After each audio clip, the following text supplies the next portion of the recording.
اعوذ باللہ من الشیطان الرجیم بسم اللہ الرحمن الرحیم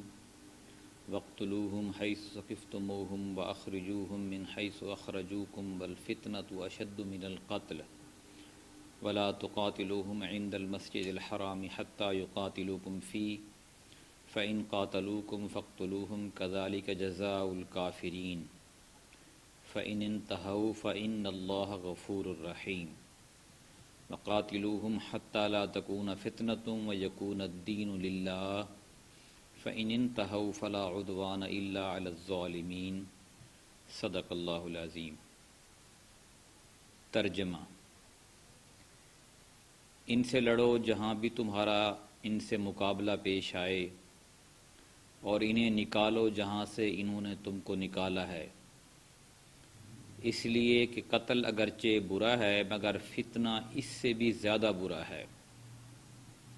اور مسجد حرام کے قریب جب تک وہ تم سے نہ لڑیں تم بھی نہ لڑو، مگر جب وہ وہاں لڑنے سے نہ چوکیں تو تم بھی بے تکلف انہیں مارو کہ ایسے کافروں کی یہی سزا ہے۔ پھر اگر وہ باز آ جائیں تو جان لو کہ اللہ معاف کرنے والا اور رحم فرمانے والا ہے۔ تم ان سے لڑتے رہو یہاں تک کہ فتنہ باقی نہ رہے اور دین اللہ کے لیے ہو جائے،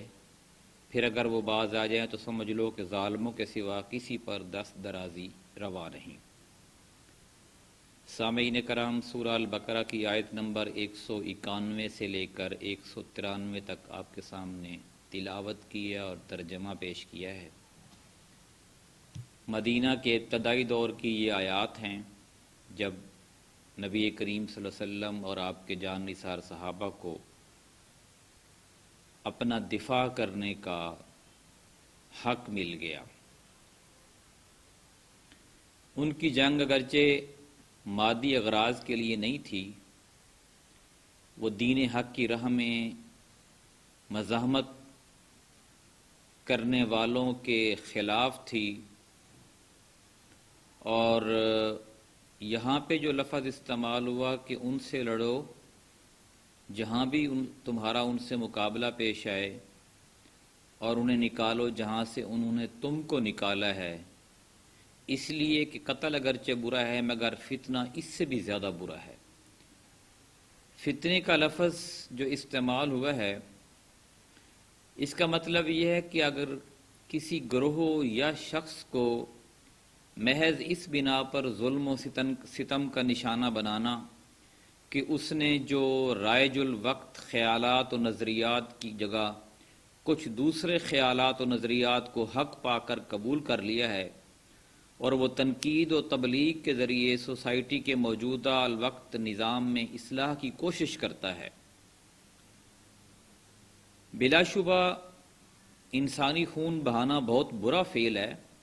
لیکن جب کوئی انسانی گروہ زبردستی اپنی فکری استبداد دوسروں پر مسلط کرے اور لوگوں کو قبول حق سے بجبر روکے اور اصلاح و تغیر کی جائز و معقول کوششوں کا مقابلہ دلائل سے کرنے کی بجائے حیوانی طاقت سے کرنے لگے، تو وہ قتل کی بنسبت زیادہ سخت برائی کا ارتکاب کرتا ہے، اور ایسے گروہ کو بزور شمشیر ہٹا دینا بالکل جائز ہے۔ اس لیے نبی کریم صلی اللہ علیہ وآلہ وسلم اور آپ کے جان نثار صحابہ نے اب جو کفار قریش تھے جنہوں نے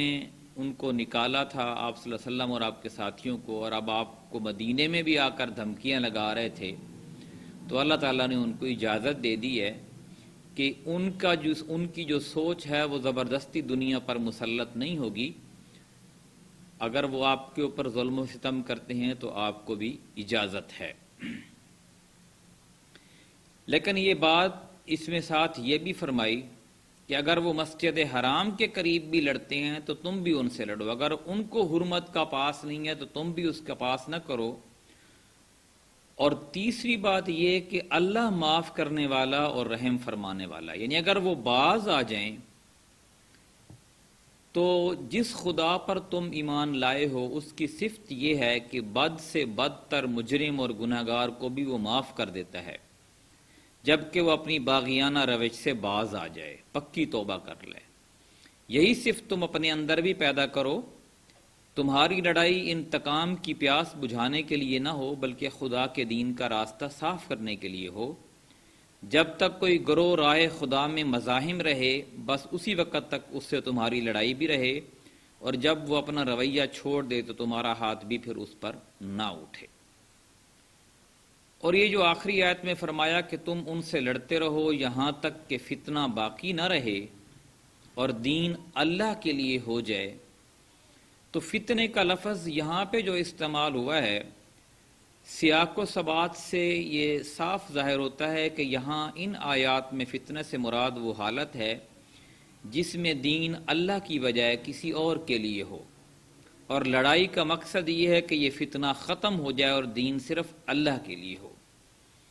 پھر جب ہم لفظ دین کی تحقیق کرتے ہیں تو معلوم ہوتا ہے کہ عربی زبان میں دین کے معنی اطاعت کے ہیں، اور اصطلاحاً اس سے مراد وہ نظام زندگی ہے جو کسی کو بالا تر مان کر اس کے احکام و قوانین کی پیروی میں اختیار کیا جائے۔ پس دین کی اس تشریح سے یہ بات خود واضح ہو جاتی ہے کہ سوسائٹی کی وہ حالت جس میں بندوں پر بندوں کی خدائی و فرما روائی قائم ہو اور جس میں اللہ کے قانون کے مطابق زندگی بسر کرنا ممکن نہ رہے، فتنے کی حالت ہے، جیسا کہ پاکستان میں اب ہے۔ اور اسلامی جنگ کا مطمع نظر یہ ہے کہ اس فتنے کی جگہ ایسی حالت قائم ہو جس میں بندے صرف قانون الہی کے مطیع بن کر رہیں۔ پھر اگر وہ باز آ جائیں تو سمجھ لو کہ ظالموں کے سوا اور کسی پر دست درازی روا نہیں۔ باز آ جانے سے مراد کافروں کا کفر و شرک سے باز آ جانا نہیں بلکہ فتنے سے باز آ جانا ہے۔ کافر، مشرک، دہریہ ہر ایک کو اختیار ہے کہ اپنا جو عقیدہ رکھتا ہے رکھے، اور جس کی چاہے عبادت کرے یا کسی کی نہ کرے۔ اس گمراہی سے اس کو نکالنے کے لیے ہم اسے سمجھا سکتے ہیں، نصیحت کر سکتے ہیں، زبردستی نہیں کر سکتے، لڑائی نہیں کر سکتے، لیکن اس کافر کو، دہریے کو یا مشرک کو یہ حق ہرگز نہیں ہے کہ خدا کی زمین پر خدا کے قانون کی بجائے اپنے باطل قوانین جاری کرے اور خدا کے بندوں کو غیر از خدا کا بندہ بنائے۔ اس فتنے کو دفع کرنے کے لیے حسب موقع اور حسب امکان تبلیغ اور شمشیر دونوں سے کام لیا جائے گا، اور مومن اس وقت تک چین سے نہ بیٹھے گا جب تک کفار اپنے اس فتنے سے باز نہ آ جائیں۔ اللہ تعالیٰ سے دعا ہے کہ ہمیں پاکستان کے اندر اس فتنے کا خاتمہ کرنے کے لیے کھڑا کرے، اور پاکستان کے اندر لوگوں کو لوگوں کا بندہ بنانے کی بجائے اللہ کا بندہ یعنی اپنا بندہ بنانے کی ہمیں توفیق دے اور بننے کی بھی۔ جزاک اللہ۔